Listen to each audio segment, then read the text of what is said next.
16/1989 ആയുള്ള long pending കേസുമായി ബന്ധപ്പെട്ട് ലോക കുറ്റാന്വേഷണ ചരിത്രത്തിലെ ഒരു അത്ഭുത കുറ്റവാളിയെ തേടി 2017 മാർച്ച് 2-ന് മാവേലിക്കര ജുഡീഷ്യൽ 1-ാം ക്ലാസ് മജിസ്ട്രേറ്റ് കോടതി ഒരു അറസ്റ്റ് വാറന്റ് പുറപ്പെടുവിച്ചിരുന്നു. ആളെ നമ്മൾ അറിയും, അതെ, കുറുപ്പ് തന്നെ, Sukumara Kurup. Welcome back to new year art.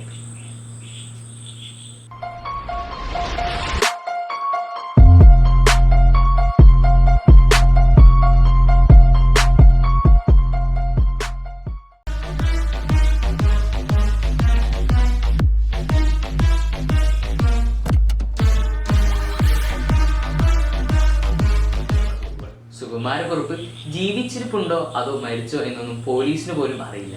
പക്ഷേ ചെറിയനാട്ടെ കുറുപ്പിന്റെ വീട് ഇപ്പോഴും പോലീസിന്റെ നിരീക്ഷണത്തിലാണ്. 12 വർഷം മുമ്പ് കുറുപ്പിന്റെ മകന്റെ വിവാഹം നടന്നപ്പോഴും അവിടെ പോലീസ് പടയുടെ വൻ സാന്നിധ്യം ഉണ്ടായിരുന്നു. 1984 ജനുവരി 21-നാണ് കുറുപ്പും അളിയനും ഡ്രൈവറും ചേർന്ന് ചാക്കോ എന്ന ഫിലിം റെപ്രസെന്റേറ്റീവിനെ കാറിലിട്ട് ചുട്ടുകൊന്നത്. താനാണ് മരിച്ചത് എന്ന് തെറ്റിദ്ധരിപ്പിച്ച് ഗൾഫിൽ ജോലി ചെയ്തിരുന്ന കമ്പനിയിൽ നിന്നും ഇൻഷുറൻസ് പണമായി 8 ലക്ഷം തട്ടിയെടുക്കുകയായിരുന്നു കൊലയുടെ ഉദ്ദേശം. ആലപ്പുഴയ്ക്ക് പോകാൻ ബസ് കാത്തു നിൽക്കുകയായിരുന്ന ചാക്കോയെ ലിഫ്റ്റ് നൽകാമെന്ന് പറഞ്ഞ് വാഹനത്തിൽ കയറ്റി കഴുത്തിൽ തുണി മുറുക്കി കൊല്ലുകയായിരുന്നു അവർ. പിന്നീട് അവർ ആ മൃതദേഹം വീട്ടിലെത്തിച്ച് മരിച്ചു എന്ന് ഉറപ്പുവരുത്തിയ ശേഷം കാറിന്റെ ഡ്രൈവിംഗ് സീറ്റിലിരുത്തി ആളൊഴിഞ്ഞ ഒരു വഴിയരികിൽ കാർ ഉൾപ്പെടെ കത്തിച്ചു. ആലപ്പുഴ ജില്ലയിലെ മാവേലിക്കരയ്ക്കടുത്ത് കുന്നം എന്ന സ്ഥലത്ത് കൊല്ലകടവ് പൈനുമൂട് റോഡിനരികിൽ വയലിലാണ് സുകുമാരക്കുറുപ്പിന്റെ കാറിൽ ചാക്കോയെ കത്തിയ നിലയിൽ കണ്ടെത്തിയത്. സുകുമാരക്കുറുപ്പ് ഭാര്യയോടൊപ്പം ഏറെ വർഷം അബുദാബിയിലാണ് കഴിഞ്ഞിരുന്നത്. അതിനിടെയാണ് വേഗം പണക്കാരനാകാനുള്ള ആഗ്രഹം മനസ്സിലുദിച്ചത്. അതിനായി പദ്ധതി തയ്യാറാക്കുകയാണ് പിന്നീടുണ്ടായത്. ഏകദേശം ഇന്നത്തെ 30 ലക്ഷം ഇന്ത്യൻ രൂപയ്ക്ക് തുല്യമായ 3,01,616 ദിർഹത്തിനുള്ള ഇൻഷുറൻസ് അയാൾ അവിടെ എടുത്തു. തുടർന്ന് താൻ കൊല്ലപ്പെട്ടു എന്ന് വരുത്തി തീർത്തു. കേസിന്റെ ഫോർമാലിറ്റികളെല്ലാം കഴിയുമ്പോൾ വൻ തുകയ്ക്കുള്ള ഇൻഷുറൻസ് തന്നെ ഭാര്യയ്ക്ക് ലഭിക്കും. ഈ പദ്ധതി മറ്റു 3 പേരോടുകൂടി സുകുമാരക്കുറുപ്പ് പങ്കുവച്ചു.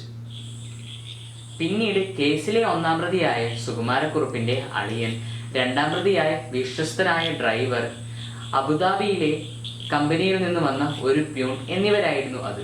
1984 ജനുവരി ആദ്യ ആഴ്ച സുകുമാരക്കുറുപ്പും 1-ാം പ്രതിയും പ്യൂണിനോടൊപ്പം തിരുവനന്തപുരത്തെത്തി. ചെറിയനാടുള്ള സുകുമാരക്കുറുപ്പിന്റെ ഭാര്യ വീടായ സ്മിതാ ഭവനിൽ ഒത്തുചേർന്ന് പദ്ധതി ആസൂത്രണം ചെയ്തു.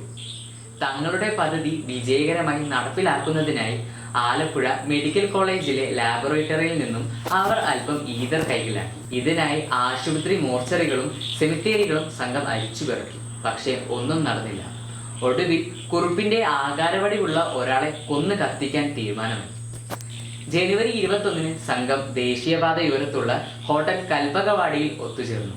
സുകുമാരക്കുറുപ്പ് തന്റെ KLY 5959 അംബാസഡർ കാറിലാണ് അവിടെ എത്തിച്ചേർന്നത്. മറ്റുള്ളവർ 1-ാം പ്രതിയുടെ KLY 7831 നമ്പർ കാറിലും.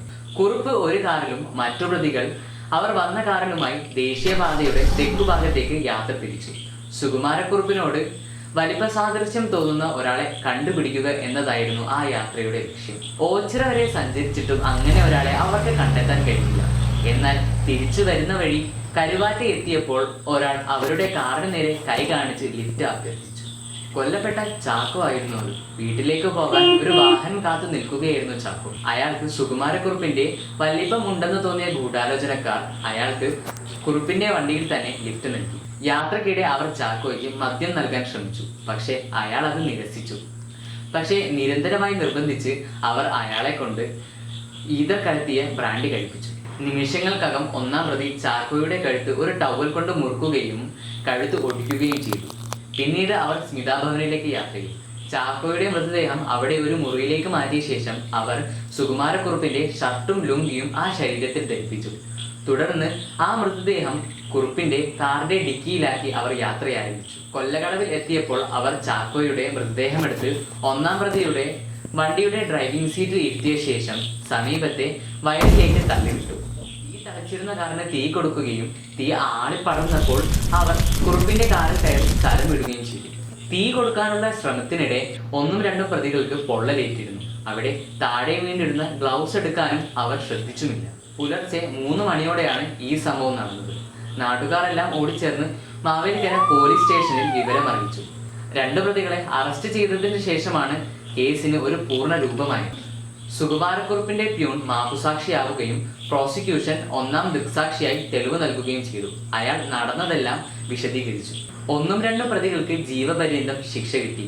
ചാക്കോ മരിക്കുന്ന സമയത്ത് 6 മാസം ഗർഭിണിയായിരുന്ന ശാന്തമ്മയ്ക്ക് സർക്കാർ താൽക്കാലിക ജോലി നൽകി. കൊലപാതക ശേഷം പലായനം ചെയ്ത സുകുമാരക്കുറുപ്പിനെ തേടി പോലീസ് നടക്കാൻ തുടങ്ങിയിട്ട് 3 പതിറ്റാണ്ടായി.